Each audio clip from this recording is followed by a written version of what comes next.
would behoove us to stay in the winner's bracket. Because if they have to play multiple games, they're going to be throwing, hell, who knows? The Jordan brothers might be pitching. Clyde might get out there. Right, exactly. Clydicos will be playing the mound. He'll be taking well, I mean, at that point, I would rather have you throw out somebody like Todd Peterson, the Jordan brothers. I think if you got Todd Peterson or the Jordan brothers. or the Jordan brothers. Maybe Leon. That might Landry. sound like a new band. Yeah, right. Yeah, right. Todd Peterson. I'm telling you right now, like I think we may start calling as like band name generators, like because we could have done that real easily. Yeah. But obviously not having Mikhail Hilliard, that's going to be a really huge blow, and that shortens their pitching staff that much more. Well, of course, naturally again. As I was saying, we've got a mic issue, and now Jeff and Clyde are sharing a mic. This is cute. I don't like the way this is going. This is cute. We actually talked about how close our birthdays were, so now we're even closer now. But obviously, that shortens their rotation even more. So now you have to be just as specific with your pitching staff going into this weekend regional than you did when you were at the SEC tournament. You had more days. All right, Clyde, we're going to lean on you later on in the show because I need your analysis on some of these other regionals. Because I'll be honest, I haven't really looked at them, and so I assume, Clyde, your mic's still not working, so we'll figure that out at some point in life. But look, I'm assuming Clyde has done like hours and hours of research on regionals. I know this isn't the softball. Not enough. Your mic's still not on. So He's definitely researched on. By the way, next week we're going heavy on World Cup. World Cup. Why? Because it starts in 2 weeks. Starts in 2 weeks. Oh boy! All right, I know. Brett Martell has already asked me about coming on the show. He says you're booked. You've booked him, and he actually flies out Friday. He does a week from today. Yeah, a week from today. We have Russia. For Russia, yes. So, all right, we'll talk about him. And I have a little quiz for you all at some point in the program. Oh, quiz? That doesn't sound fun at all. A little quiz. Clyde, you realize you're talking and the mic's still not working. I know. I feel like if I yell, though, it's good enough. Oh, boy. Seriously. The guy from the background, from the bleachers, yelling. I have a quiz for you two. You stink! And Dave can actually join in as well, and all of our listeners. Oh, that's good. 504-260-1280 is the number to get involved. And Jeff, you're writing a column this weekend. We're kind of hopscotching around on topics to start the show. It's Friday. We right. can do that. But the day in Louisiana sports history yesterday was something interesting. Yes. Why don't you relay that and kind of tie it into the column you're going to be writing this weekend? I think it's a cool tidbit that I didn't even know about. Yeah, 33 years ago yesterday, Tom Benson took ownership of the New Orleans Saints from John Mecum Jr., and one of his first orders that he was trying to accomplish as the new Saints owner, of course, back then the team lost for decades. I mean, never had a winning season, of course, and fans were crying for change, so Tom Benson kind of, in response, decided that, hey, let's change the uniforms, much like he did with the Pelicans when he took over the Pelicans. Of course, that was a very successful rebranding. He didn't go that far with the Saints, but he wanted to change the uniforms, maybe change the helmets, change the colors. He actually preferred a blue and gold kind of pattern. And there was a Times-Picayune reader poll that came out that overwhelmingly said, leave the colors alone, the black and gold colors alone. You touch nothing. Oh, your mic works. Clyde's back. Yeah. Leave the logo alone, the great fleur-de-lis logo. And they've now, over the years, they've kind of tweaked stripes, and I think they added remember they had that Louisiana logo, secondary logo, like the state of Louisiana. That was a Tom Benson move. But in the course of this column I've got, I actually visited yesterday with Heath Gregory, a local data scientist, who did a poll on Reddit this week. He actually ran the results this week. He's been conducting it for the last 4 weeks. 1,500 NFL fans, hardcore NFL fans, and asked them to rank their favorite and least favorite logo in the league, and guess who ended up number one? Has to be the Browns, since they have no logo. It's just a color. Last. Good call. Really? That was a tough guess. As they finish in everything else when it comes to the NFL. Ah, Cleveland. Poor Cleveland. Cleveland was dead last. Of course, I like their little brownie elf guy. That's what they need to go with. What? The What's a little elf. brownie elf? You know that little elf Yeah, guy? little It's elf old school. that they use. That's their secondary logo. Yeah, I that's- have I think the no third logo idea is the what a bulldog brownie head. elf is. The elf needs to be brought back, much like Troy Dannon brought back the Angry Wave. It's a very cool, retro-looking logo. I just figure it's Bernie Kosar running around drunk or something. Is he the you've brownie seen- elf? you've seen the I don't brownie know. elf. Second to last, New York Jets, which is kind of surprising. Their logos doesn't bother me. Third to last, the Bengals. That's bad. They're bad. Yes. The Redskins, for obvious reasons, Right. fourth to last. The Bears were fifth to last. That's kind of a classic look. Titans were sixth to last, but tied for first, the New Orleans Saints and Detroit Lions. The Lions? Yes. There's nothing good about Detroit. Well, this is what Heath pointed out. Listen to the top 10. Saints were actually number 1, just edging the Lions. Falcons number 3, Rams number 4, Vikings number 5, Eagles and Bills are all, and then the Broncos are all animals except for the Vikings, the Norsemen. And then the Saints logo is the one that stands out, the fleur-de-lis. It's a very powerful logo, and it's been tweaked a little bit over the years to make it a little more, bold, almost like a shield. And he had a graphic designer actually talk about each logo. But this was done without bias, the way they did the scientific study. yeah, that's what I was wondering if fans just jumped in because No. look, when you go into these FedEx Passer Right. of the Week, it's bogus because Saints fans, if there's a Saints player involved, they flood the voting, and Drew Brees might have had the third best week, and he'll end up winning the award. So it's hard to say, oh, he won the FedEx Passer of the Week. Right. You That's know, why I don't yeah. give those things any credit. I agree. But in this study, no team had more than 8% of the total sample size. The Eagles had 8% of the fans in the vote. Then next were like the Packers at 7% and the Patriots at 7%. The Saints only had 3%. So all the teams went from 8% to 1% of the voting.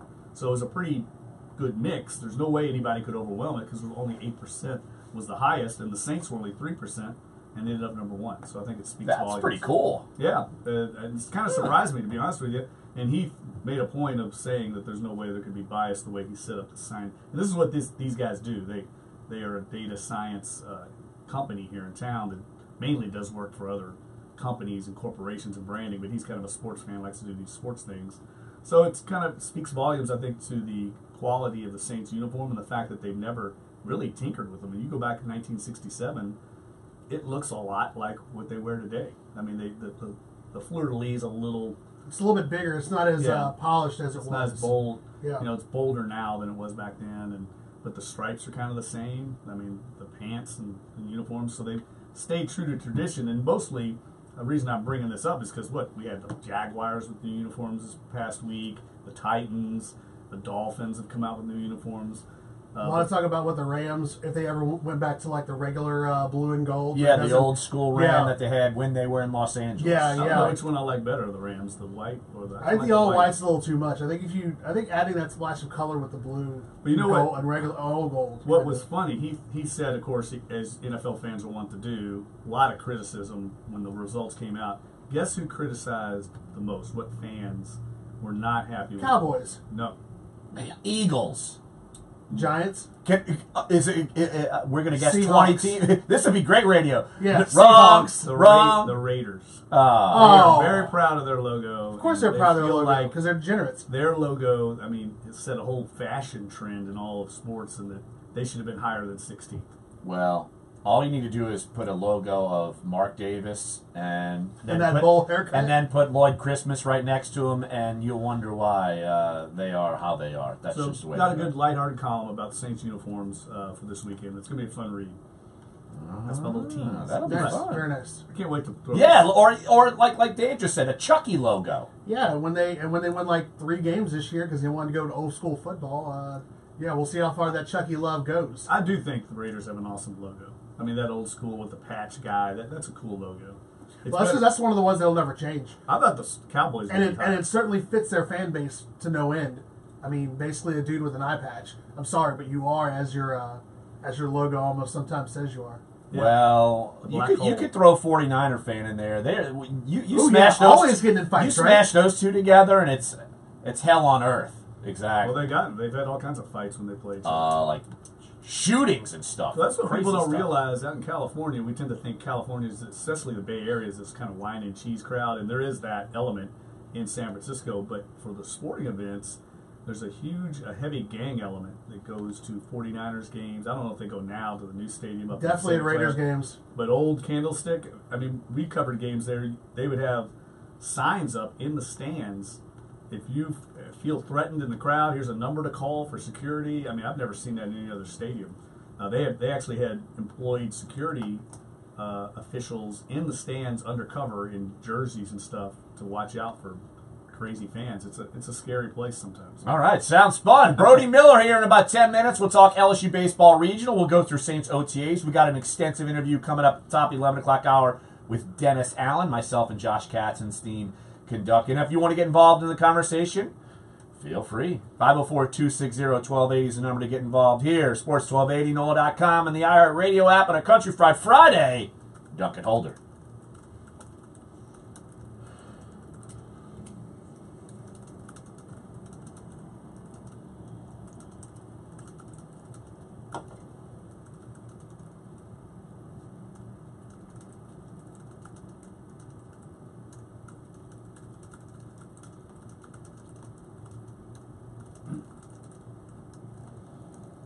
Did you all see that?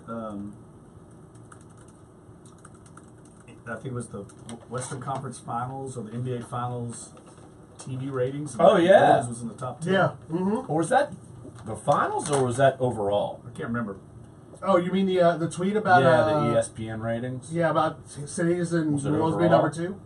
Yeah. Was it number 2? Yeah, no, New Orleans is Yeah, number New Orleans 2 is number overall 2. in overall viewing of the NBA playoffs. Cleveland was I thought it one. was like Yeah. number 7. Mhm. Yeah. No, New Orleans was 2. But no, that was actually one of the things that that was one of the stories from Muffle Announcing a couple days ago about talking about they were wondering how the ratings would be for a fourth Cavs Warriors would be regarding that everything in the playoffs this year has trended up by about 4% from last year. But it looks like after last night, man. Well, I didn't watch. I got beat down in tennis. Ooh, ooh, Beat down. ooh. By people who never beat me down. Did you, like one guy was on fire, and I'm like, all I could do was just like tip my cap. I was like, shit, you just, you were you, man. Hey, there's a bridge run on Saturday. It starts on the West Bank. I'm not running. I'm playing tennis Saturday morning. Can't get anybody to row. I might bail out. It's going to be like 110 degrees. They're doing it in the morning? No, it's 7 o'clock at night. Oh, It yeah. might be even So I'll hotter tell you than- how Joe Responti called me. He was like, he called me about, you were telling a story about the bridge run or something yesterday in the show. I was like, I don't know what you're talking about. And then he's We like, had I had a Eric friend of Stewart mine. on. He's like, I had a friend of mine who ran it, and he finished the race and keeled over and died. I was like, great. What? Yes. He's like 41. He's like, he died. I don't know when it was, but he like Holy shit. died because it was so hot, and because of the crazy Yeah, I'm elevation. not excited about it. It's like a mile uphill. Yeah, I don't think anybody's looking forward to that. Yeah, I'm not looking forward to it. No. Yes, I know. No, because here again, I got a stupid story connected to that stupid puppet movie. My What? wife's ex-boyfriend wrote the screenplay, and he's been talking about this forever, and now she's all like gloating, like, my ex-boyfriend did this. And I'm like, well, why don't you go have ginger kids with your ex-boyfriend? I'm so confused. I am so confused. I was like, oh, he's so cool, huh? Yeah, he's great. Right. Yeah, her ex-boyfriend they named their kid Wednesday. I'm like, well, go have fun and make a Saturday. Go. I'm not bitter or anything, right? Let's not bring that up. Jeez, in a bombshell court papers unsealed in a defamation lawsuit against Al Jazeera, the defunct cable news network says football legend Peyton Manning confirmed much of the doping allegations made against him by an undercover source. Yeah, they've been sitting on that for a while.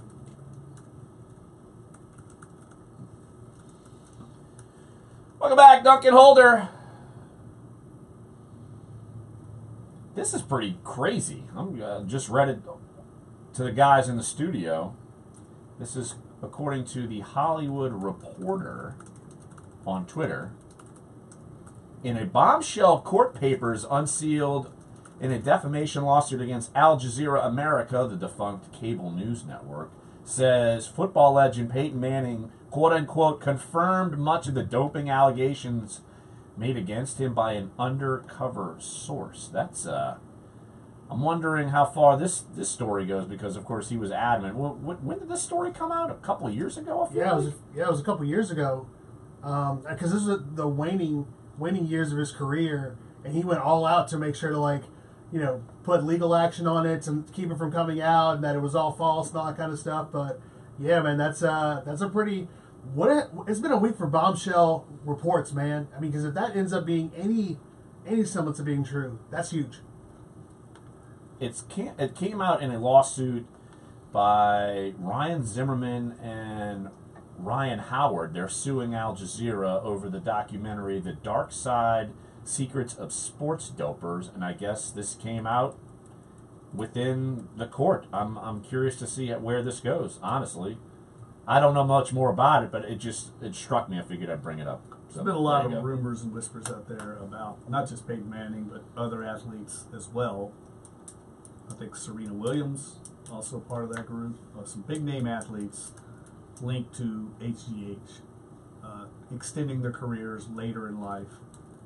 We've seen that happen in other sports, and nothing, though, has ever concrete come out about either one of them. Right, and I feel like at this point, nothing ever surprises me. I mean, even, here's the thing, if this happened, I'm not going to defend anyone for doing it, but how long did, say, Alex Rodriguez deny, and then he had to come clean, and now Alex Rodriguez is like a poster boy on ESPN. He's everywhere. He does their Sunday night games. He's dating J-Lo. Well, I mean, that doesn't matter. So did Ben Affleck. I'm just saying, but I mean, this one looks like it's going to last, which is strange. Oh, yeah, I'm sure it's going to last. I'm definitely waiting for it to last. Oh, you know what? We've never brought up The Bachelorette, have we? No, we didn't. Clay Harbor. Well, Clay Harbor. I wanted to bring it up. Yes. No, Clyde brought it up. Yeah. I brought it up, but we didn't get a chance to talk about it, though. Briefly. Also, page 6, New York Post, reporting that Ben Simmons is dating a Kardashian.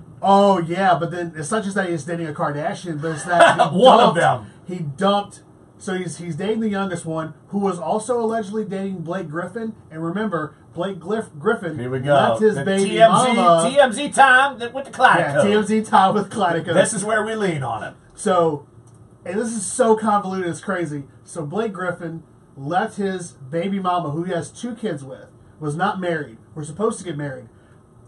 His baby mama sued for paternity leave, something like that, because he left her to date this Jenner, the youngest Jenner.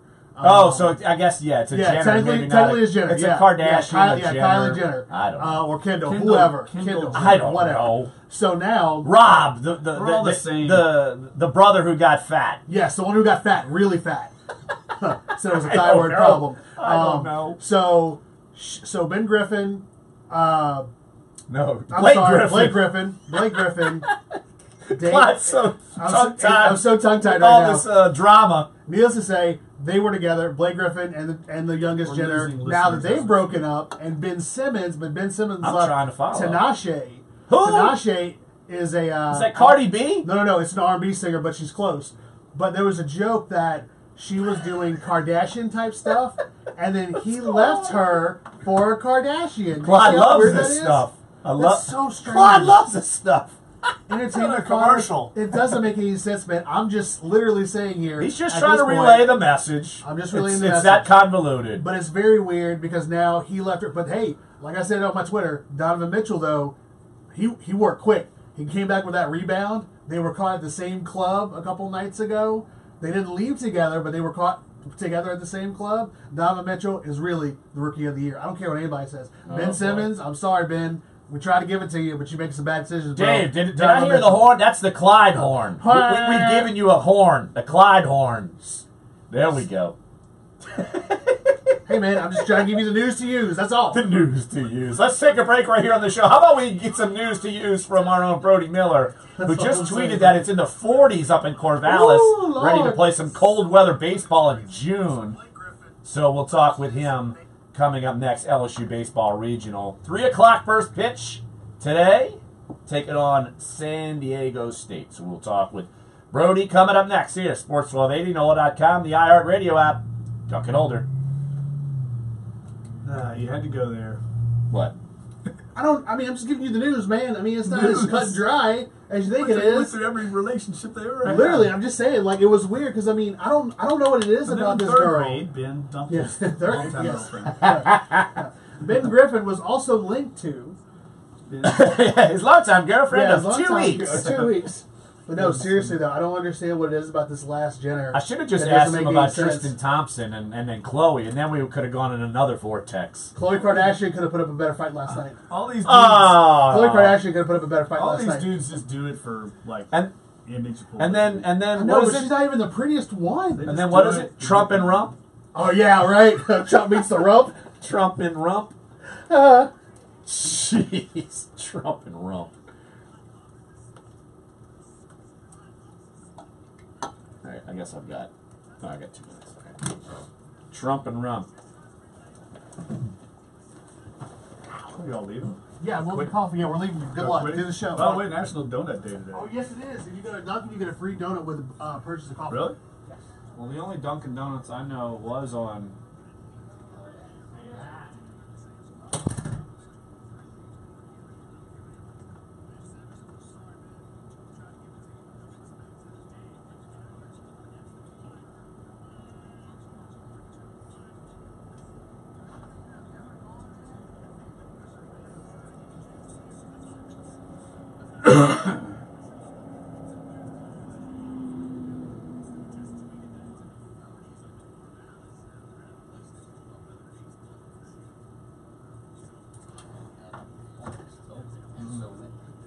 And we ordered 2 larges.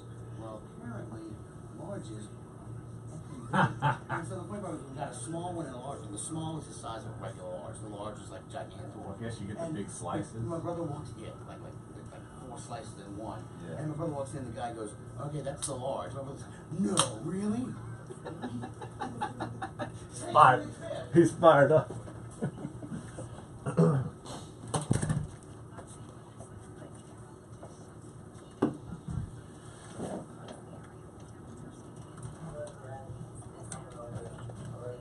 But yeah, call Brody. Need his number? Got it?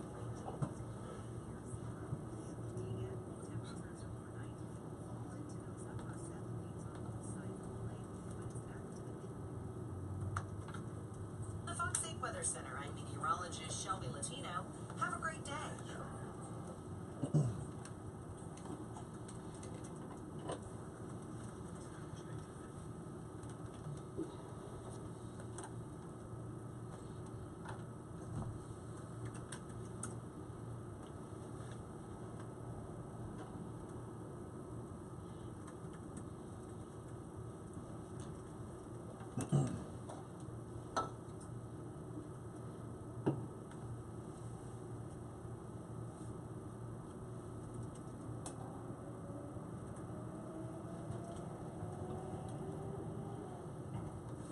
Welcome back, Dunc and Holder.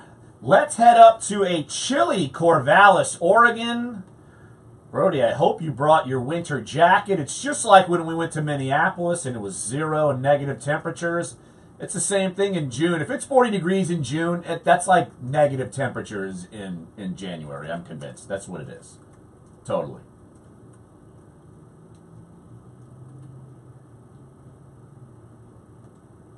But Brody,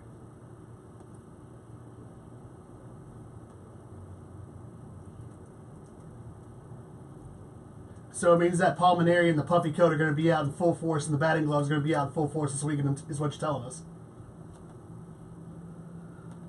Well, as long as you're doing your Portlandia tour, you're all good up there. Brody Miller of NOLA.com, the Times Picayune, of course, LSU in the regional, on the road. Not often this happens. Brody, we were talking about on this show earlier this week just about, look, the expectations of LSU going up to Oregon State. They're certainly the underdog, and yet the way I would walk into this if I were, say, an LSU player, I would almost kind of enjoy the changeup. The fact that they're going to outside of Alec Box Stadium for a regional and kind of getting out of their element and kind of feeling this postseason thing. Are they kind of almost relishing this opportunity, given where they were maybe, look, a week ago before the SEC tournament, and that they were just fighting to get in, and now they've got themselves a good opportunity?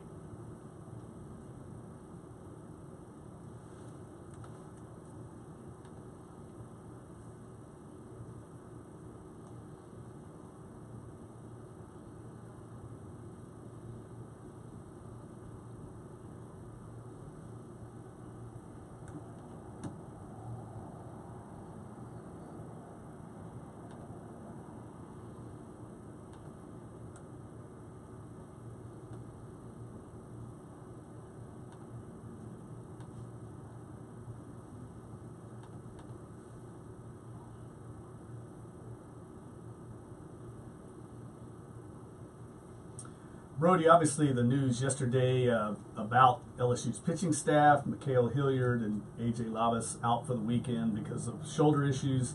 So how does LSU adjust here? I mean, what do they do to try and overcome what has to be a significant setback for their chances in the regional?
Brody Miller, NOLA.com, the Times Picayune, covers LSU baseball on LSU. Join us right here on Dunc and Holder up in Corvallis, Oregon. LSU's taking on San Diego State this afternoon, 3 o'clock first pitch. Brody, you talk about the lack of pitching, but just kind of give our listeners the rewind. Who's starting today and who's starting tomorrow?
Brody, Cam Sanders seemingly came out of nowhere. What was kind of the the explanation for his jump in pitching prowess?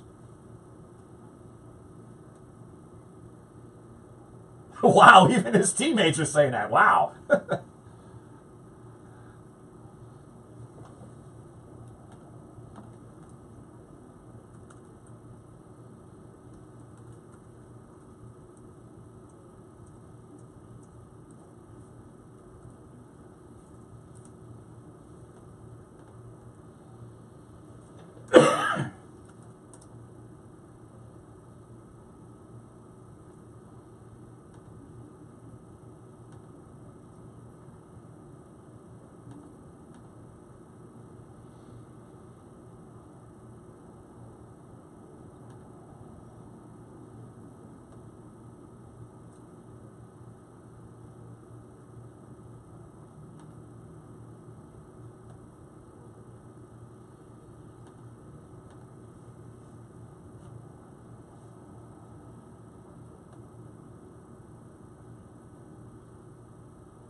Actually, or you can trail back to his father, who was a fantastic stud Nichols player back in the day. But Brody, going further, you're talking about potentially a matchup with an Oregon State team that has the third best batting average in the nation, and you're talking about a team that's coming into the weekend, looking to really, if anything, get on the type of run that they expect to really get back to the College World Series, and it's not going to be an easy feat. Has Palminieri, the guys, talked about what they have to do specifically, not only looking past this first game today, but if you have landmines potentially with your pitchers, if you have, hopefully you can have your bats going the way that you had them going in Hoover. Is there anything to say that this team right now, the only thing that they have really at this point is to not get in their own heads and really just go out and play? Because at this point, what else do you have to lose?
The Bane train. Hey, Brody, before we get the cart before the horse, got to play San Diego State today, and I don't know a lot about San Diego State. It's the first ever matchup between these two programs. I see they're starting Jorge Fernandez today, 6-3, a 4.65 ERA. What do we know about the Aztecs? Kind of let our listeners know a little bit what to expect today.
Brody Miller covers LSU baseball for NOLA.com and the Times-Pick. You can follow all of his coverage of the regional. Again, LSU taking on San Diego State.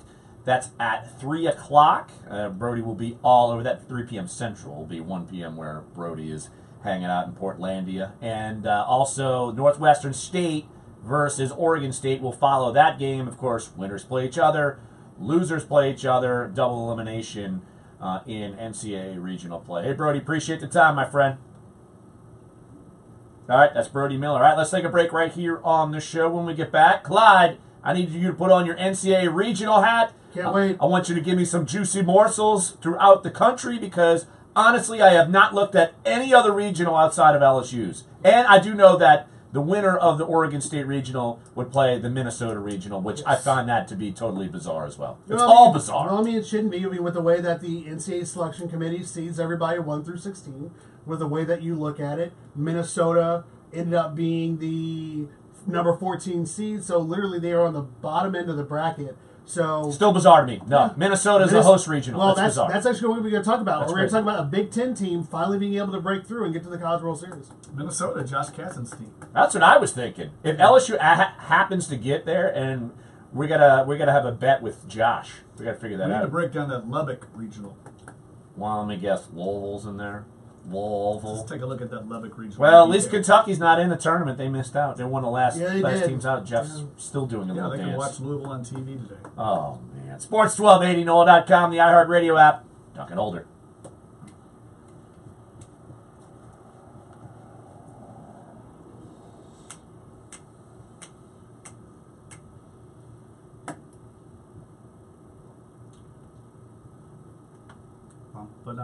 Bum.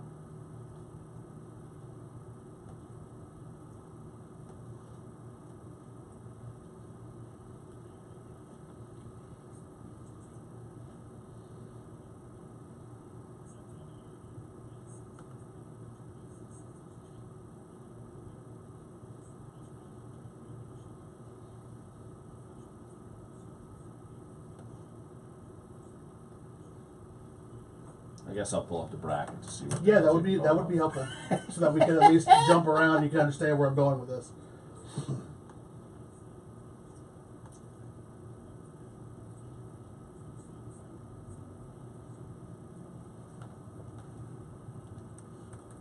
What did I do?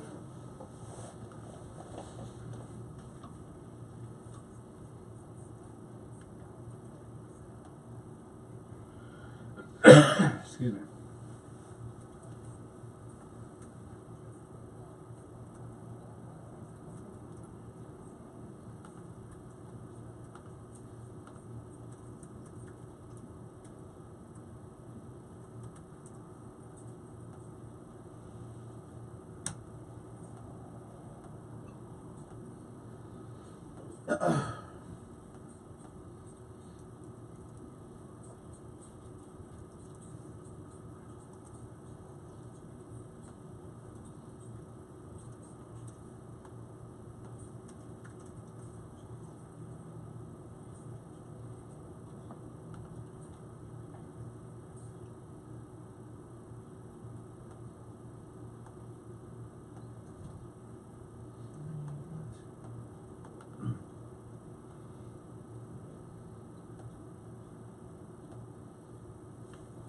It's hot in here. Yeah. It's getting hot in here. So keep on all of your clothes. So let me strip naked. Again. Yep, Kent State's going to take out Louisville. That who's Louisville's playing? Yeah, that's who they're playing. That today? It's got to be today. Yeah, everything starts today.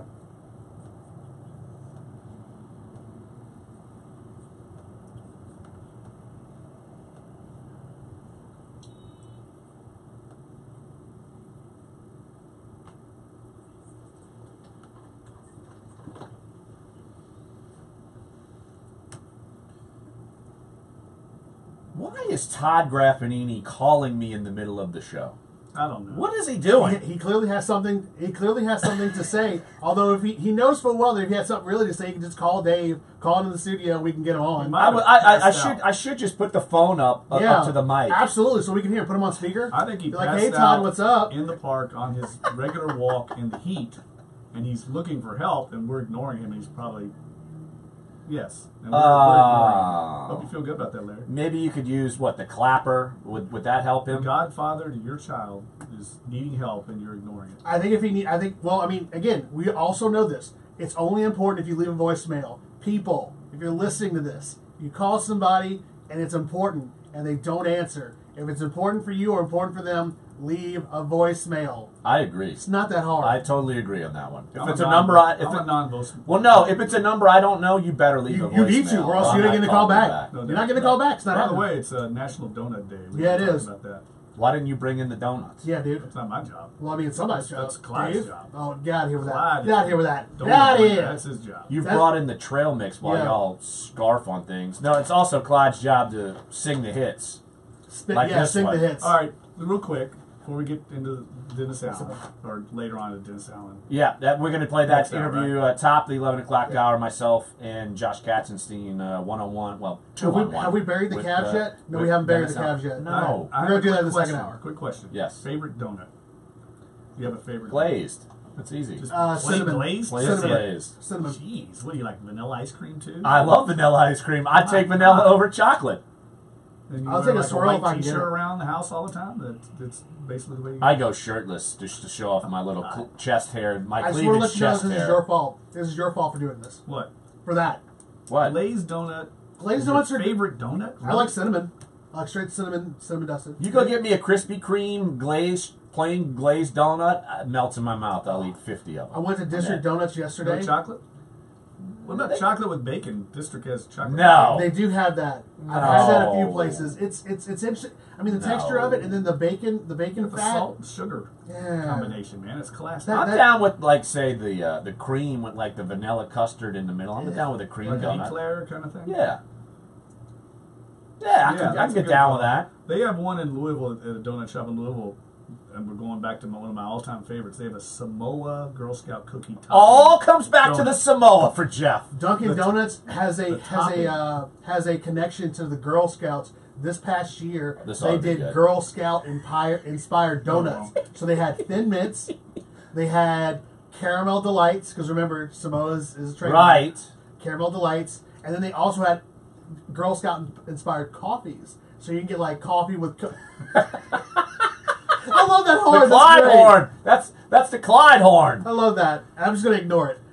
Wait, when did this happen? This happened. No, this happened. This happened during Girl. What? during The Clyde Girl Scout- horn or the donut? No, why did I?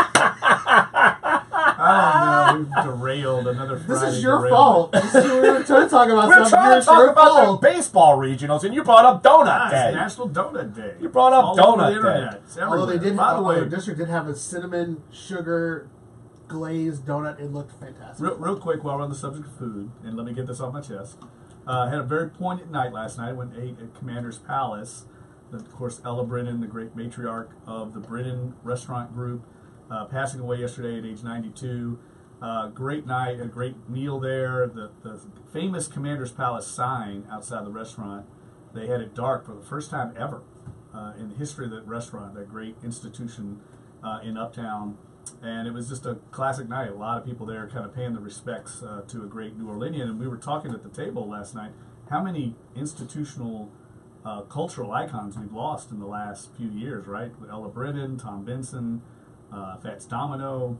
I mean, I'm going back a few years now. Pete Fountain, Paul Prudhomme. Well, it's wild because we've been doing the 300 for 300 series and having these great portraits, full-page portraits in our print editions of the Times-Picayune, and seeing those all kind of hits you in the face with even someone say Mr. Okra, someone like Right. that, Yeah. and he It's like a generation. It's all yeah, that it's generation that was really important to New Orleans in the 50s, 60s, 70s. Kind of made their mark during those decades. We're seeing a lot of them pass away, unfortunately. A lot of people that contributed greatly to this unique, distinct culture we have in New Orleans. Absolutely, yeah. But all right, I don't know where we. I don't know how I got off on that. Yeah. It's worth talking about. Yeah, it's worth talking about. She's The an Sign in the icon. Dark, and it was She's a obviously New Orleans a memorial. icon of Absolutely. one of the, and we're known for our And that's what we cuisine. do here at Dunc and Holder. We give you all the good flavor. We do. Yeah, we don't. Donuts. And then we also don't. Yeah, hit that. And we also the don't make Clyde fun of our horn. teams, unlike some places here in the city. Looking at y'all. Oh my! What? Look, Man, he's calling out people. there's the Clyde horn. We just make fun of the Clyde with the Clyde horn and the Clydicos. Yeah, Tulane, we love y'all. You know we love y'all. Man, Got love for everybody, man. is that what you call shade? Dropping Yes. Oh shade yeah. Yeah. on, Definitely. on someone. I definitely popped over the umbrella. Dropping a little shade. Did Pusha Jeff. T write a rap song about that? No, but I mean, again, when you Cardi B, absolutely Timmy T. when you absolutely submarine another rapper's not even yet to date clothing line before it comes out, call it. Dave. Okay, Thank God. NCAA baseball tournament starts today. give me a good regional. What's your best regional? Clyde? Obviously, if you want to go to not the best it regional, can't be obviously. I don't know. So it's not obvious. No. That's what The best regional. If you want to talk about a regional that's stacked, look no further than Oxford, Mississippi. Oxford, Mississippi will have one of the toughest regionals and one of the strongest regionals in Why? the country. And the teams are random, but I know The teams are random. Being RPI McGee, Tennessee Tech is one of the best teams that probably no one even knows about. Let me give you a stat here. I like stats. 171 and 57. Okay, where what is That that? is the combined record of all four teams in this regional. That's a pretty winning studly. percentage of 75%. And Ole Miss is a 4 seed. And they're the 4, and they're hosting, but they're going to go up against that a happen? really. How are you the 4th seed and you're hosting? Well, this is what we talked about a couple of Oh, days. like overall. Oh, national, okay. yeah, overall national, yeah, the number Yeah. 4 Yeah. national I'll seed. check back out. That's going to be the toughest regional, obviously for LSU. And the interesting thing is, a Big Ten team has not reached the Super Regional round since 2014. Minnesota has the best shot to do that. They were 41-13 on the year. They are the number 14 seed overall, and obviously LSU is paired up in that regional. So whoever wins this regional likely will face the winner of that regional as well. If you look around, again, give Stetson and Coastal Carolina and ECU a really, really good shot to advance. And if one of those teams can advance and get to the Super Regional round, they will have a very good shot of really staying the claim to get into the College World Series, which will be another mid-major in it. You mentioned Ole Miss. They're paired up with Texas in their regional, and that is David Pierce, of course, former Tulane Good job, Clyde. baseball. And you probably see Texas A&M. Good rivalry. Hour number 1 is up. Hour number 2 is on the way. You'll hear from Dennis Allen, an interview with me and Josh Katzenstein coming up next. Dunc and Holder. Good job, Stud. You got a lot of information in there. There we go. That's how we do it. That's how we do it. Got derailed by donuts. Got derailed by donuts. Dunkin' Donuts. Exactly. That's right. Yeah, I think you missed an opportunity to like trademark Dunkin' Donuts. Dunc. We're getting ready to dismiss Brian Colangelo. Oh yeah, dude, they got to fire his ass. They got to. I mean, there's no way you can bring There's no way you I can don't come care back if his with wife did. You can't Nope, bring him back. can't do it. They're not gonna. Can't win with them. I Can't mean, do it. They're not. No free agent's gonna go there. But crazy.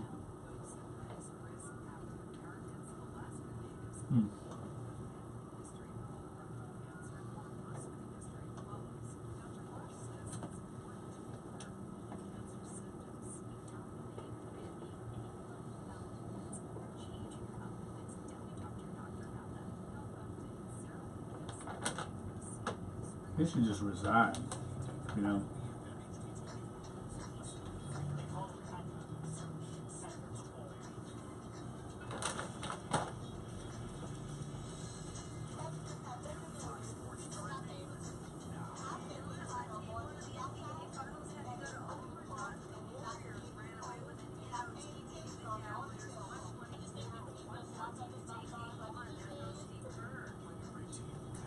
Oh.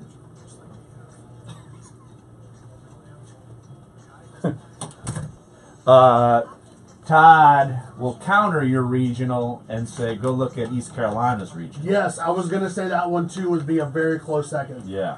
That was gonna be a very, very close second. That's why he was calling. Mr. American Athletic Conference. Yeah, I mean, I was definitely gonna give him a shout out for sure if he had more time. But yeah, man, ECU and. All right, if y'all need to go take a shit, this will be the segment to do it. I do. Oh, I do. I do. Thank you. I can, and I will. Yeah, East Carolina, UNC Wilmington, Ohio State, South Carolina. Yeah. Oops, I crapped my pants. Oops, I'm wearing them, and I just did. And I I just refrained did. from farting again. Yeah, how about you? Yeah, that would be At least I warned y'all. I had the warn my ass after you did it. I had the decent. What was I supposed to do? Jeff's I was on ass the- was the one. Yeah. Was on the air. I can, and I will. The old Clyde horn. That horn is in the middle of like this Dennis Allen interview, and so classic. Dave cut it, and now it's the Clyde horn. Nice. I'm going to ignore the shit out of that. Oh. Last night we were laughing so hard at the Commanders. You know, Brett's got that crazy laugh. Oh God, of course, yeah. Yeah, we're in Commander's Palace. He's like yackling. Yeah. At one point, a round of drinks comes over, a round of like glasses of wine, and they go from the table over there, and they pointed over to us and they go, "We just want to have whatever you're all drinking." They thought he was like drunk. We got a free glass of wine. There you go. Jesus Christ, Jeff. Word. So y'all went just because she pieced out? Yeah. Yeah. I'm sure Brett can get a table whenever he wants. Amen. No, I'm telling you, man. You know what's funny is like because I've gone there with my name and he's attended with me. Now, anytime I go, freaking Carpet, that's like, I mean, they roll out the red carpets. And it's only because they think he's with me. Now, he was last night. Yeah. But Oh, anytime really? I go there, it's like I feel like a freaking king going in there. It's crazy. Can By I the go? way, I'm gonna get that. I'm gonna need that We run. can go on a Friday after. We ought to do that one day after this. Go there because they have 25-cent martinis on Fridays. Oh.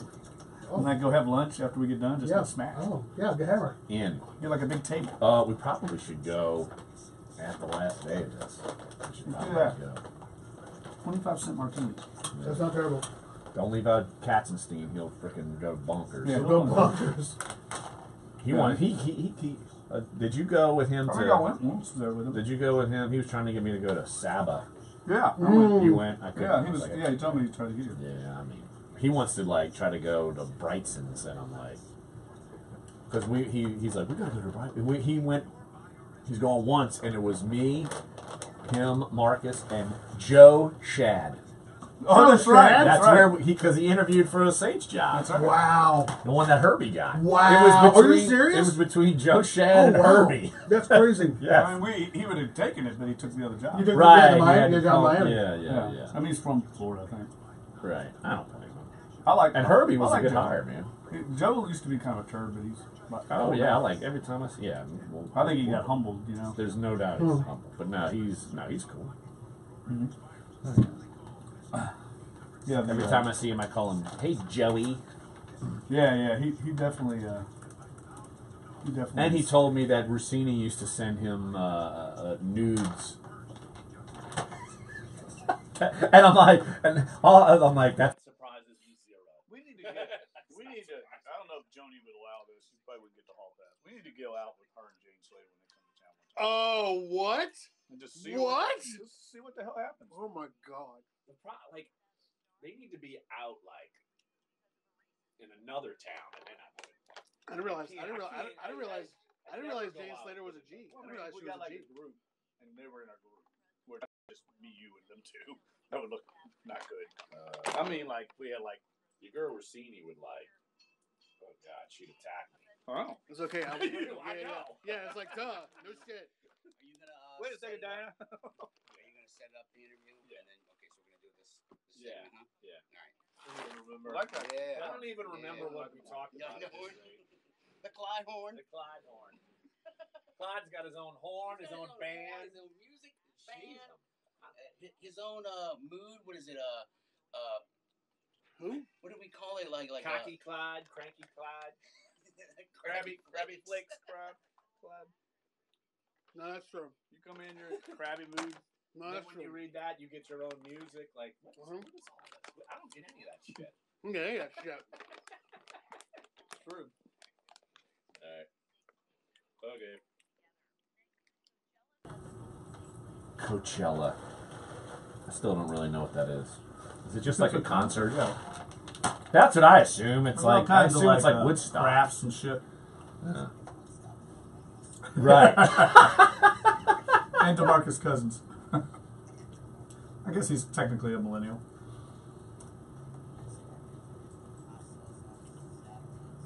No. So big. Dunc and Holder, hour number 2 on a Friday, June 1st. Larry Holder, Jeff Duncan, Clyde Verdant, Dave DeCorbia here with you, iHeartRadio Central. We talked a lot of Saints in hour number 2. Of course, they wrapped up week 2 of their OTAs. I had plenty of observations in my ultra-critical 6th OTA session. Helmets, shirts, shorts. I think they're going to win a championship after watching what I saw yesterday. They're going to win it all. 16-0. Print the shirts. I'll shave my head if they don't win the Here we go. championship. June 1, Just kidding. 2018. Print kidding. the shirts. I am not sacrificing a body part or a limb or even maybe a nose hair. I'll do that. I think I've got you on record. Yeah, I'm about to say, making some- well, No. we already have you That signed. is null and void. No, it's not. No, it's not. Yes, it We're going to is. need to notarize. It's going to be great. No, that is null and void. Considering the person who concocted that. Oh, Exactly. That notwithstanding, Don't say it. right here, just Don't say it.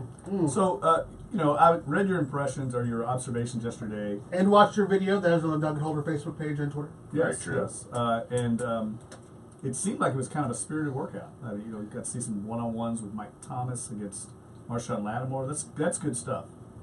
That also, they had some good matchups with Mike Thomas and Patrick Robinson. Patrick Robinson was really the only person who stopped Mike Thomas once, because otherwise Michael Thomas was a monster, which is par for the course. surprising. And of course, that does come in the same territory as Drew Brees being Drew Brees, like putting it right where no one is going to ever touch it. But no, we'll get into some more of those impressions later on in the show, because me being out there, I kind of watched, and I feel like I took away some decent things. So we'll and some things I actually did not publish in my OTA observations. I'll touch on that as well. But myself and our colleague Josh Katzenstein, we had a chance to catch up with Dennis Allen yesterday, and I'm doing a column that will probably run next week on the helmet rule, on how different the officials are going to be calling it. People are worried about possible ejections. And so there's a concern there. So I talked with Dennis about that. And then Josh asks Dennis Allen about how the team has began to more effectively affect the quarterback and just what goes into that. So it's about 12 minutes long, so it's basically a back and forth. It's as if he's on the show, but just myself and Josh Katzenstein asking questions. So here's Josh and myself with Dennis Allen.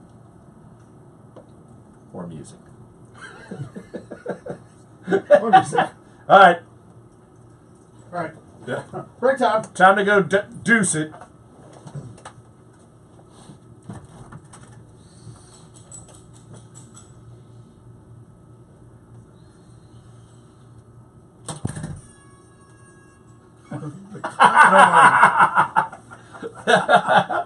Yeah.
No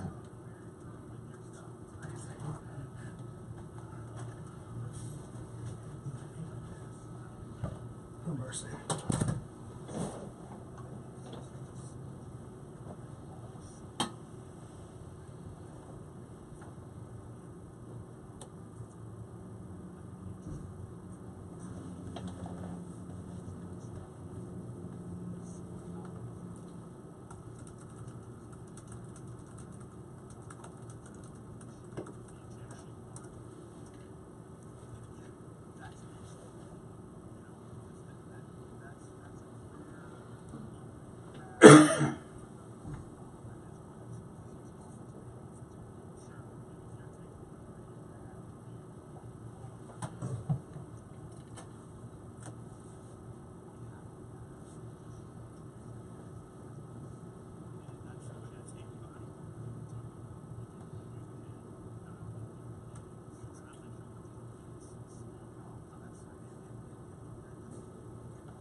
Well, we just quoted him. Too late. Yep.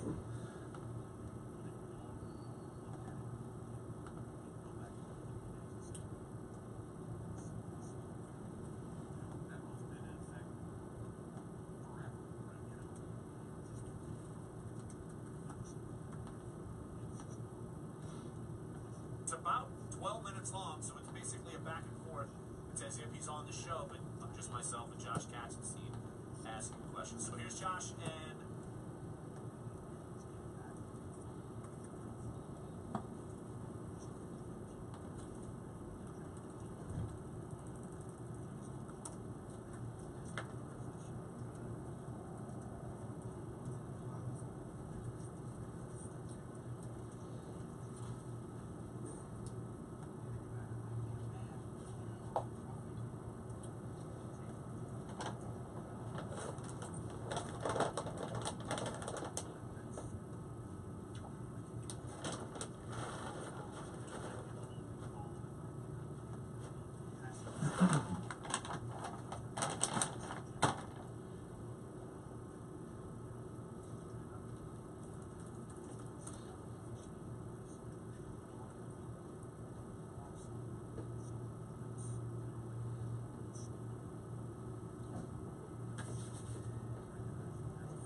4.5 minutes. Woo! Just go straight to break.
Yeah.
What's that all about? I've heard people say affect the quarterback all Josh might be sleeping. focused on something there. I guess at the Lions, they didn't affect anything, so. Right. And we're just going to break, right? Yeah. Can we play the clad horn before we go to break? Don't do that.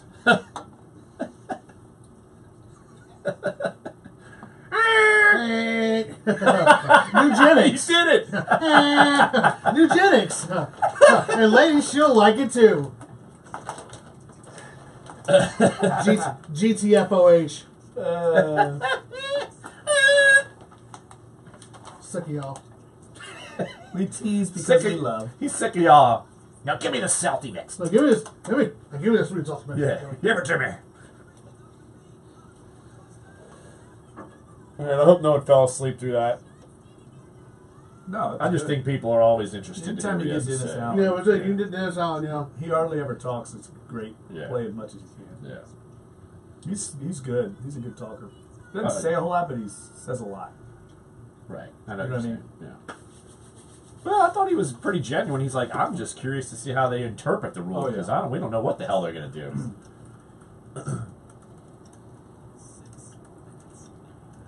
Oh boy, I'm randomly just looking through my junk email. My goodness, I got some awesome Odds McGee stuff in here. Yeah. Yeah.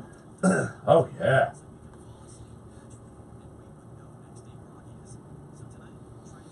Don't forget, I got a little quiz for y'all.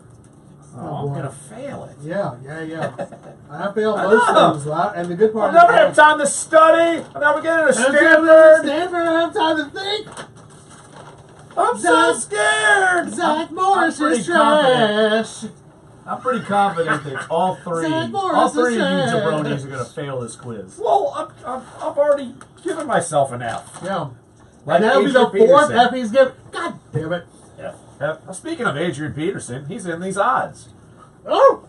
Oh my God! Oh, Here we return go. to the Back Saints. on the F train. Return to the Saints. Odds of being on an NFL roster week 1. Des Oh. Bryant 1-8, DeMarco Murray 1-3, Adrian Peterson 2-3, Ooh. Eric Reed 4-1, Colin Kaepernick 19-1, Jay Cutler 49-1.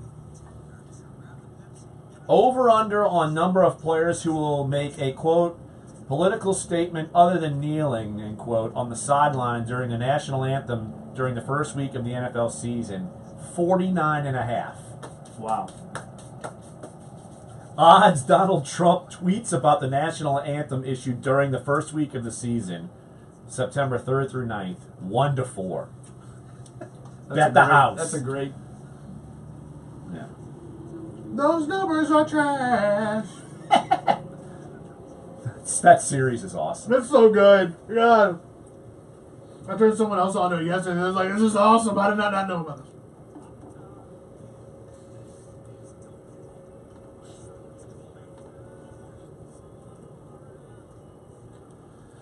Last segment just heard from Dennis Allen on the new helmet rule, the enforcement of leading with your head.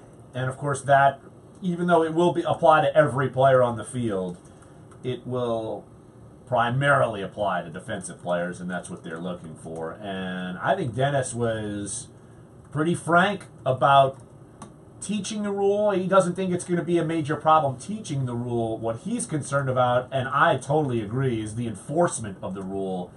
And when you have someone, say in New York, judging that if a player can get ejected, I think that's going to be certainly a different element to this rule. And also, like I had a chance to catch up with Tyler Davison, of course, Saints starting nose tackle, and he's curious as well at the enforcement, especially when the head of officiating was speaking on this, Al Riveron, last week in Atlanta, and saying how defensive tackles will also be looked at in the trenches as to not be able to use their helmet. And I find that in that area, you could call a penalty every play. I mean, how can you not use... I understand you're not like torpedoing with your head, but that stuff happens all the time in the trenches. But let's just see how they enforce it before we go crazy about it. I think it's one of these things that sounds like it's going to be a lot more prevalent than it is. I think Dennis Allen spoke to that a little bit. I don't think we're going to see these calls very often. I bet we don't see an average of one a week. I really don't. I'll be surprised.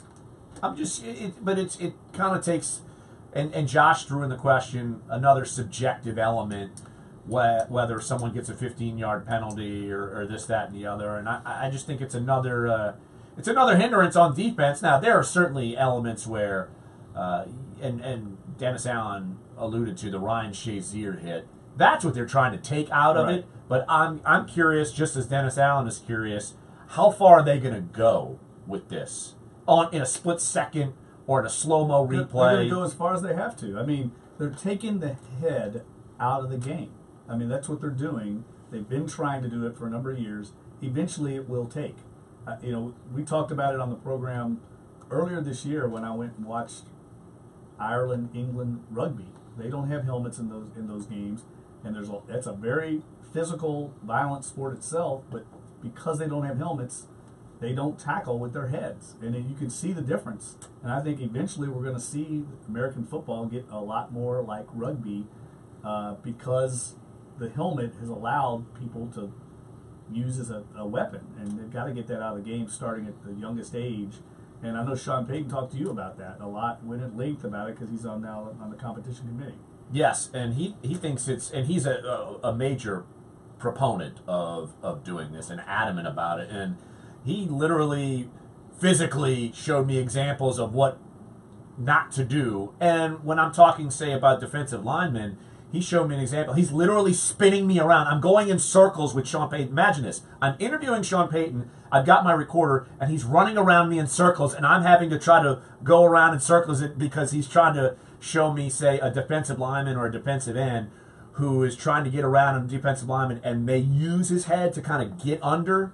That's maybe more what they're talking about, right? As to kind of drive through someone, not as opposed to right off the get off of a football, off the snap, and you're bashing heads. Because he's basically saying they're not taking the face out of the game; they want to take the top of the head out of the game. Yeah, and they need to do that on offense as well. That's an emphasis. Yes. Yeah, running backs do it a lot. I've always wondered why a running back can stiff arm a defender and stiff arm his face mask with his hand, and they don't call that a penalty. To me, it's an infraction the other way. But the offense, everything's geared to the offense in our game today. Now, what do you make of Dennis Allen's conversation about affecting the passer? And there's certainly a difference. And Josh brought in Ryan Nielsen and asked just how much he helped that defensive line. I think that there's no question. Look, Bill Johnson knows what he's talking about. There's a reason why he got hired with the Rams, and their defensive line's good.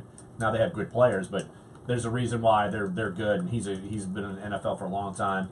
But finding Ryan Nielsen from North Carolina State, I think that's been a huge find. And all you got to do is look at the results from this past draft, Jeff. And there were, 5 or 6 North Carolina State defensive linemen drafted. The best pass rusher in the draft was from North Carolina State, Bradley Chubb. Ryan Nielsen has done wonders, I think, and that defensive front's only going to get better. And I think it's going to help someone like Marcus Davenport, and that's someone I kind of focused in on yesterday in my OTA observations. Yeah, Ryan Nielsen looks like a home run hire, and this was a guy that I don't think Sean Payton had any connection to. How he found him, I don't know if we even know that. Who gave him any kind of recommendation? But to pluck him out of the ACC, you're right. NC State is not exactly a hotbed of NFL draft prospects. They've had a lot of good players over the years, but you don't think of them producing. I could probably name 2 off the top of my head, and that's it. And one would be Phillip Rivers.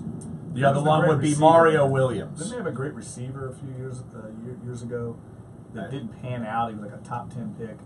I know they had David Amerson, the cornerback. Yeah. I only know Mario Williams and Phillip Rivers. That's all I've got. Yeah. And that Russell Wilson had to leave there to go to Wisconsin. Yeah. How dumb is that?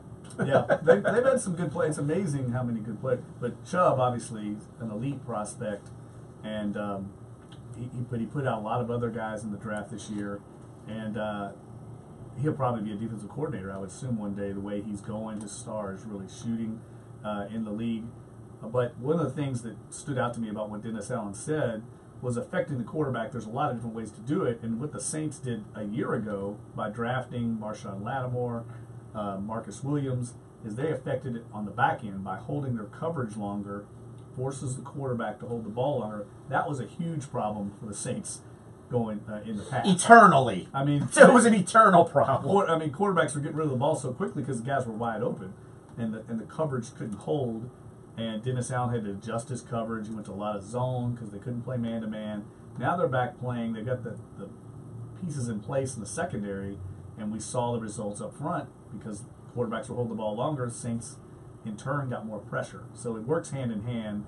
I remember Cam Cameron telling me one time, a long time ago, at LSU. He said the first rule of pass protection on offense is good route running by the receivers, because if a receiver runs a really good route, the ball's coming out quick. So conversely, it's the same way in coverage. Are you sure it's not the toss to a running back in the backfield? That's not the best thing for Cam Cameron's offense. Good point. Everybody You loves tell me that. that didn't work with guys not named, Antoine Randall, because I mean, remember, he coached him.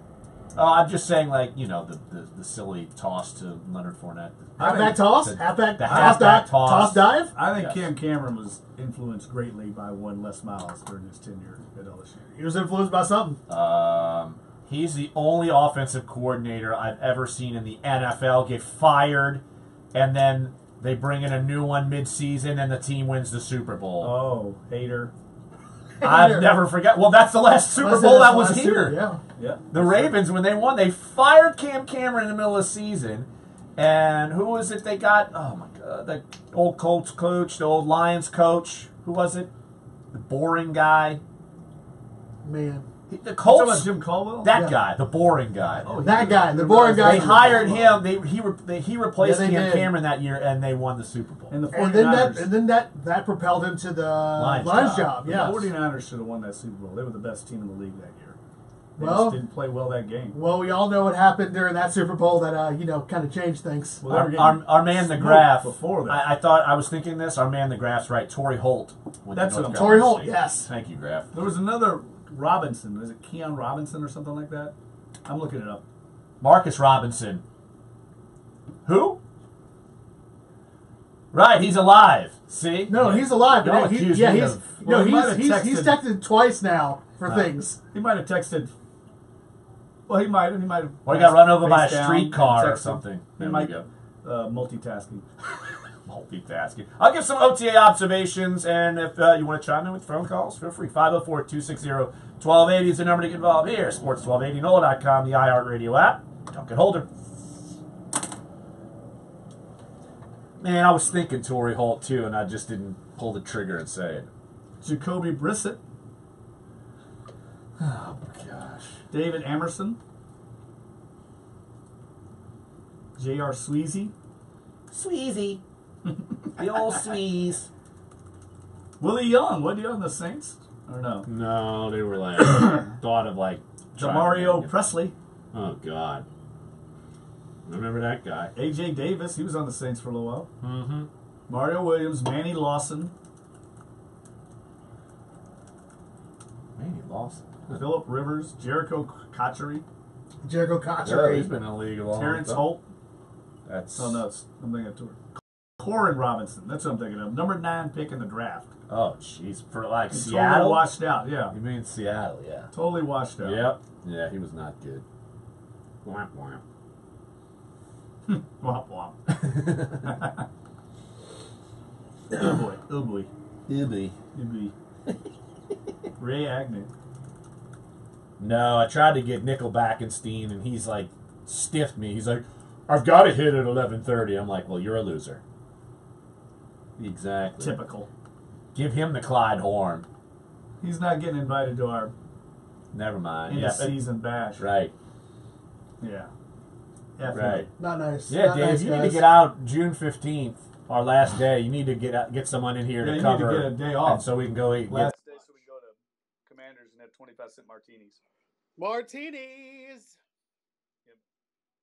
But you'd have to have the rest of the day off, I think. Yeah. Pretty much.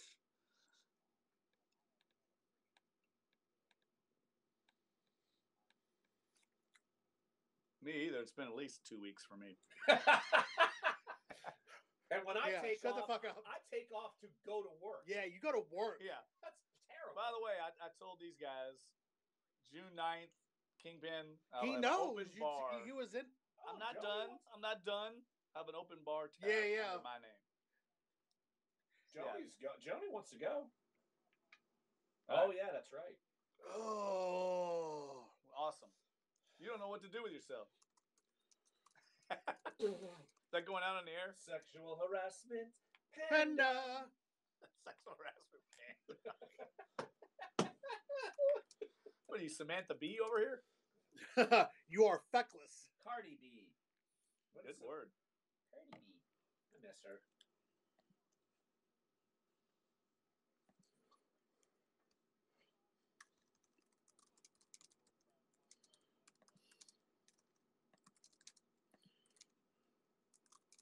That's sad that I do know that number. Yeah, right.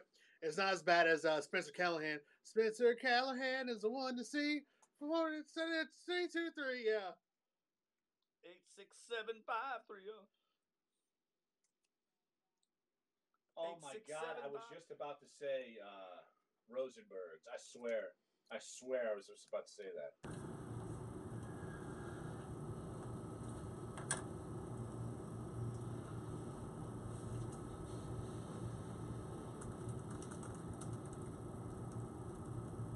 Saints wrapping up OTAs week 2. They got another week of OTA sessions next week. One will be open to the media, and then June 12th through the 14th, the Saints will have minicamp where we assume Mark Ingram will be attending, since that is mandatory. If he does not attend, he will be fined. So that will be the drama leading up to that very week. Intriguing, comments on my recap yesterday.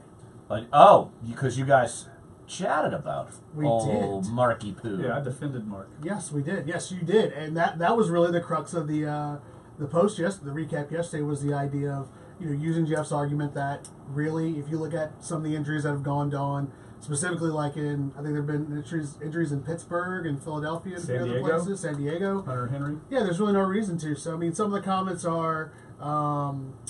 I don't get that all the hates towards Mark Ingram. I get that he didn't have much production his first 2 years, but that's just because people just in general don't.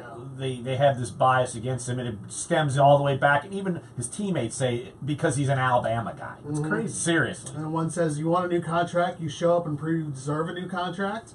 You don't prove you deserve a new contract when you're going through helmets and shirts and shorts in May. That is not how you prove you deserve a new contract. He deserves. You know how you do that? You do the last 2 seasons he's had. Yeah. I mean, exactly. come on. I'm with you, Jeff. Yeah, I don't blame him at all. He's going to be at minicamp. Yeah, it's voluntary. I don't blame him at all. I just don't. And I think we were talking, maybe a couple of media folks. We're wondering who might be the next person that does this. Will it be Mike Thomas next year because he's going into the final year of his deal? I wouldn't blame him then either. Yeah, I wouldn't. Here's my crux with why you always should defend the players when they want to get paid. Mike Thomas has outperformed his contract. He's on a rookie deal immeasurably, just like Russell Wilson did during his years in Seattle, just like Marshawn Lattimore is going to do for a number of years. Now, are the Saints rushing out to give Marshawn Lattimore and Michael Thomas a deal commensurate with what they produce? Heck no. No chance. But as soon as a player in a multi-year deal starts underperforming on the contract he has, he's out the door, or he's asked to take a pay cut. It's a one-way street for the players because the teams have all the leverage and all the power. And so when players get a chance to gain leverage and leverage a team for as much money as they can, they have to do it. They have to get paid while they can. As Randy Mueller said, I've repeated a million times, this isn't a civil service job. They have a limited lifespan on their career, and they've got to get paid while they can. We've talked about this so many times. I never fault an NFL player for trying to maximize his value. I will never fault him for that, ever. I encourage it. I hope they do it. The hometown discount, get out of here. Because, like you said, what's the average career lifespan for an NFL player? 3.3 years, something like that. Yeah. And that's average. That means 50%, if you're doing the average, 50% don't last that long. So you got to get yours when you can get it. I never fault the player ever. Especially playing running back. I mean, that's a collision position. Mark's already had a number of injuries early in his career. He's healthy now, taking care of his body better, learning to be a better pro. He needs to maximize and cash in while he can. And there's no reason for him to be out there right now. He knows the offense. Everybody knows Mark Ingram's a leader on this team. I don't fault him at all. I'm with you, Larry. And it does have, though, the effect where we are seeing some running backs get some elevated play. Like we know Alvin Kamara is number one. I mean, he could stand on the sideline. That's just like Cam Jordan. The last 2 OTAs that the media were able to see, he didn't go through team drills. They don't need to see him. Stand on the sideline. Don't do anything. We need you at week 1 to play, not OTA May. So you're seeing, though, the number 2 back that I saw yesterday, of course, this is going to be a fluid situation. Jonathan Williams was the number 2 back. That doesn't... It kind of surprised me a little bit because he was only on the team half the year last year. Trey Edmonds was on the team the entire year, and he was kind of the number 3 back. You saw Boston Scott kind of sprinkling in there as well. So it looks like they're going to give Jonathan Williams, who was on the team for 8 games of the regular season last year. I don't think he was active in any of them. So he was basically just around if someone got hurt, and the Saints were very fortunate that Kamara got the concussion, but no one missed major time at all, and that's a rarity. But yeah, so you saw some of that as far as that running back, and no Daniel Lasco. He did not practice yesterday. He didn't even make the 53-man last year. He came on off the practice squad later on. Look, some time might be. Yeah, he was one of the. Remember, I did a post, I don't know, a couple weeks ago, 7 veteran players who might be in jeopardy. Yes. He was on my list. Kobe Fleener was on my list. Who else on my list? Brandon Coleman, Heoli Kikaha. They've been playing him at Sam linebacker. He was with the ones yesterday at Sam linebacker. It's almost like they're trying to find somewhere to play him because they like him as a person. They know he works hard. But if you don't have a spot for him, what do you do? Yeah, I think he's in trouble. When they start moving you around like that, they're just trying to find something you can do, and that's not what he does. He doesn't cover. I know he's not a linebacker by trade. And I have this question, and I'm going to ask this to Sean Payton next week.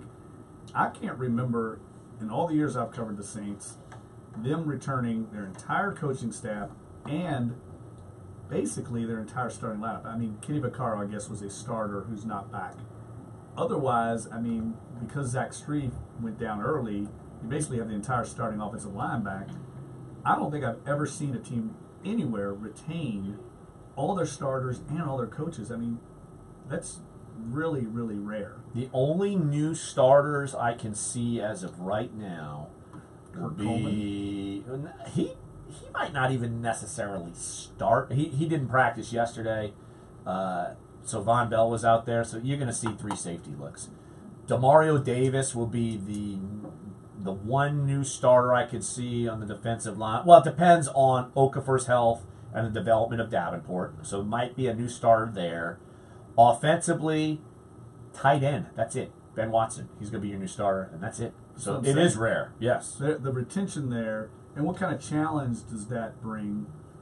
Is there a chance at complacency because everybody's back, everybody kind of was starting, easy to rest on your laurels? Now, I know that's something I'm sure it's on the front of everybody's minds on the coaching staff. Do not let anybody let up because this league's too competitive. Yeah, and you're also going to be getting a starter back. Alex Anzalone talked with media yesterday. A lot of reporters were asking him about his shoulder injury, and Josh Katzenstein kind of waited him out and kind of got the scoop behind it, that his shoulder, it's the 3rd time his shoulder has been separated. Yes.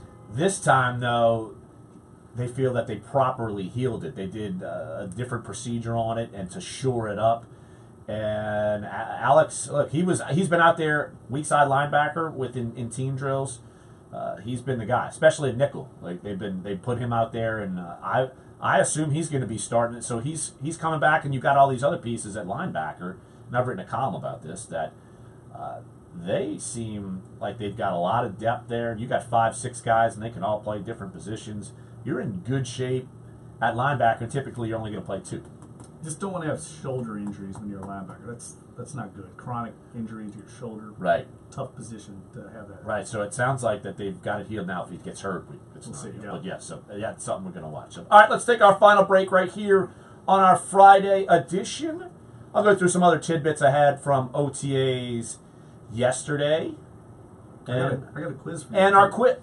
I'm going to forget the quiz. Bring it up, because I'm like, I already forgot about it. You got to bring it up. Okay.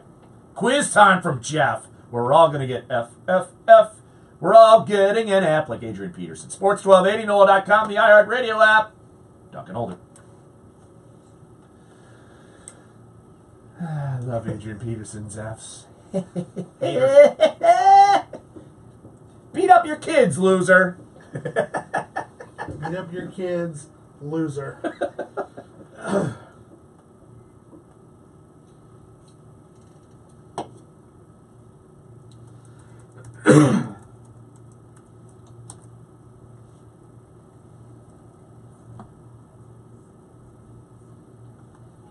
When you're going through hell, Really? keep on going, don't slow down. Yes, Yeah. Chris Cagle. No, Rodney Atkins. Yeah, my sister I called keep, in I last keep getting week. like Rodney Atkins, Chris Cagle, all them dudes. She,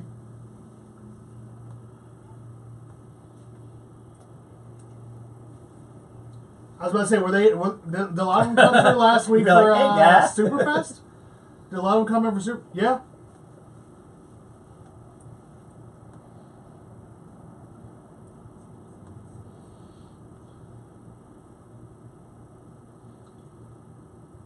Dude, a 9-save lead isn't good enough for you? Jeff? A 9-save lead isn't good enough and you have two closes? still, What the hell's the matter with you saw what happened with Vasquez yesterday. I'm telling you, something's wrong. He gave up 5 runs. I picked up the guy who drilled him. Yeah, I have him on my team. He's been great. he's been great. What are you talking about? Munoz. Oh, yeah, the Cardinals shortstop. guy? He's a stud. Yeah, I lucked out. Good Actually, I pickup. did a good pickup. Yeah, the Cardinals like overhauled their whole team. Yeah. They got all these young guys. Yeah. I guess they've given up on. I picked up that dude Harrison Bader that what's his name had and cut. Yeah. Derry had him and cut. By the way, Derry picked up that pitcher for the Dodgers, and he had not been officially called up by CBS. And when I've done that in the past, he's jumped all over me and won't allow it. You go to CBS, like, you know, they always have the transactions. It was not announced, and he picked him up. And I didn't say anything, but he's a complete jerk about that when you do it. You know? And then he goes and does it. Oh. Yeah. Oh. Just saying. Just saying. Yeah, Beater vultured on my hair, Barraclaw. I had Barraclaw, too. Oh, Tried him yeah. earlier this year. Yeah, the Z Another was closer. that. Now, Yeah. but I mean, how many saves is he going to get? Marlins are awful.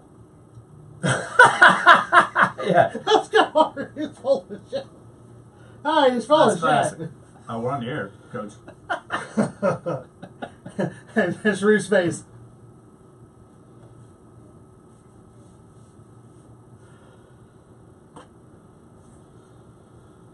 Missed any of the show?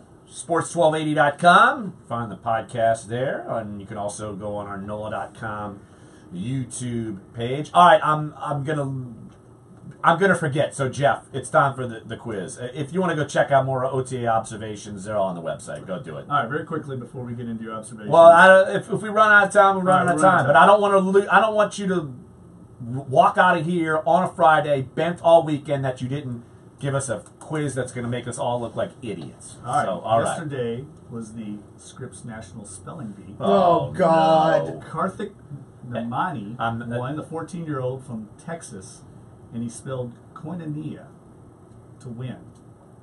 Can you spell koinonia? No. I was too busy Not watching even try. sports. Use last it in a night. sentence. Koinonia. I can't. You want me to spell it in a sentence? Spell it in a sentence. Come on, koinonia. COININ. Where's the horn? Oh, the Clyde horn. The Give me the Clyde Clyde horn. You're not horn. even close. And I'm not even really. Don't I'm be not looking even up Clyde over I'm there. not. You're I'm not going doing on anything. Google. I'm not involving myself in this. All I know is, look, this is going to be. This kid's 14 years old and he won, and he can spell it. This is hilarious because it brings me back to an old radio segment I did with Gus Cattingill way back when I was on 690, you know, with Asher and all them, and we set up Gus to basically fail. We did an athlete's spelling bee. Yeah, that seems way more likely. So I gave him, let's see, I had him try to spell George Murasan, Dirk Nowitzki. I'm sure you had to have Krzyzewski in there. No, I didn't. And then I guess it was around World Cup time, and the Brazil had the soccer guy Fred, and so he thought it was like a trick. And I was like, spell Fred. Brazilian soccer star Fred. And he misspelled Fred because he thought I was like tricking him. I'm like, F-R-E-D. And I made him spell LeBron James. And of course he spelled it correctly. LeBron James. And we did the and of course I said it's K-I-N-G. He's the king. So I think they just ring a bell. You're a terrible person. and then You're an awful person. And then I made I did that, and then I made Gus spell I-cup. And it was the most juvenile, awesome joke on planet Earth. Spell I-cup. Do not do that. No, I will Do not do do that. Spell I-cup. Definition of koinonia, the Christian fellowship or body of believers. Used in the So it's a cult? It's like Scientology? the koinonia It's a of cult. the disciples. Great job. So there you go. And it's spelled Koinonia. There you I go. don't know I knew what you all that would means. fail. Of course I Of course, would. Dave didn't even try, neither did Clyde. I at least tried. Sorry, I was too busy watching J.R. Smith, F-A-L-L-A-S-L-E-E-P, last night during the fourth Q-U-A-R-T-E-R. Did you just say fail slap? Is that what you spelled? Fell asleep. Fell asleep, fail slap. How did you get that? How did you get that? That's not even possible. I have paid attention when what you were trying to Fail spell. slap. Fail slap. Fell asleep. No, he's just a former has-been Hornet. That's what you get for leading on a if I has-been Hornet. although if I were LeBron, I would have given him a fail slap last night too. You definitely got a fail slap. Woo. Hashtag jealous. Exactly. Hashtag jealous. Can we rewind? Can we replay that interview with 5 Feet of Fury?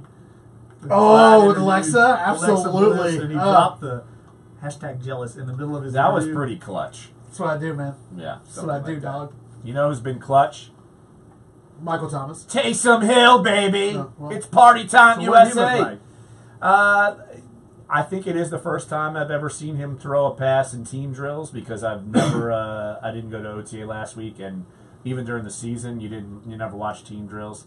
I'm telling you, he looks like he's got a little something there. Something. Also, one interesting tidbit that I did put in my observations, and it's maybe a little tipping point early on. Of course, they've only got one kicker there now. It's Will Lutz, and he was. There's no point in me even charting his kicks because he makes them all. Like no problem, and makes a 58-yarder like it's nothing. Like he's from where he started to where he's been now. He's like the man. Yeah, there aren't any doubts. You just never know with kickers though. If he misses one, it could go in the tank. I Yips. know. It's Well, like golfing. I think it's part of it that so many people have been traumatized by kicking here in New Orleans that's it since Morton Anderson was gone. But the holder on the kicks is Taysom Hill. That's usually an indicator of who your backup quarterback could be. Tom Savage might be on his work. I don't know. Maybe he's never done it. No, that's the tipping point. OTA, May 31st. Book it. Was Sean Payton over on the sidelines like cheering Taysom because he loves him so He was much? doing like He's got cartwheels. a man crush on Taysom. He was doing cartwheels. I will tell you what, he hit Boston Scott on a wheel route. Perfection would have been a deep touchdown. There's definitely a reason why Sean Payton touts him. And I'm not saying he's the second coming to Tony Romo, hidden gem that Sean unearthed. But I could see why there's a little bit of excitement when Sean Payton watched. Well, you got to remember, Taysom Hill was a Heisman Trophy candidate going into his last year at Brigham Young, and then had an injury, significant injury, and it kind of derailed his career, and everybody kind of forgot about him. But when he was coming into his final season at Brigham Young, they were seen as potentially like a national championship kind of contender, like one of those outside teams that could crash the party of the Power 5 schools. And Hill got hurt. It derailed their whole season.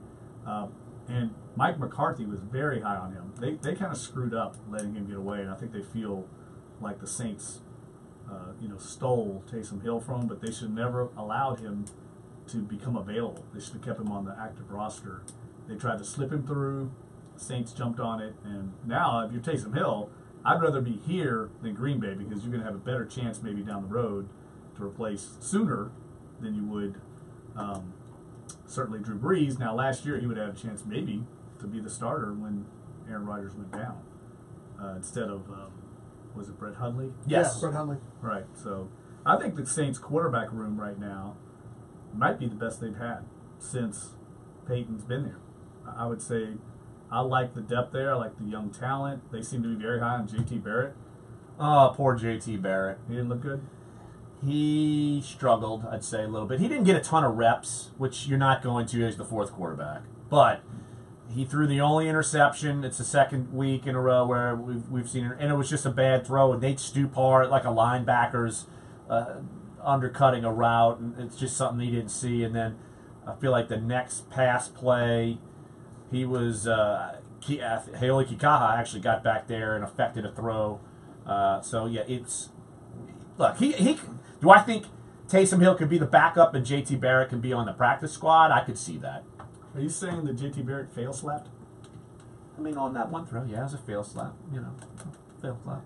Spell fail slap. Fails. That's the buzzer for the fail slap. I work with idiots.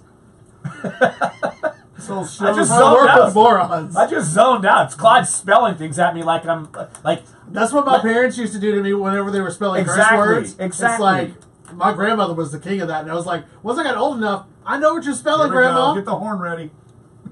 Back when you were trying to come up with Clodico song verses. Yeah, absolutely. Playing my little mini washboard in your P-Road. There we go. I hate y'all so much. Going to fetch the mail. Exactly. Want to thank Brody Miller joining us from Oregon State. LSU taking on San Diego State this afternoon. Of course, we'll know the results when we come back on Monday of the LSU Regional. So, interesting weekend coming up here in sports. Eric Asher following us, noon to 2. Chris Gordy, 2 to 4. Corey Johnson, 4 to 6. And missed any of the show, sports1280.com, NOLA.com, YouTube page. All right, let's go fail slap the weekend. Have a good time. Enjoy. We'll be back Monday here, sports1280, NOLA.com, the iHeartRadio app. Dunc and Holder. I definitely zoned out when you were spelling. Yeah, clearly. Clearly. I just... How do you get fail slap? What the hell? What's going on? I just took a guess. I was like, what's going on? I just totally took a guess. Fail slap? Fail slap? What?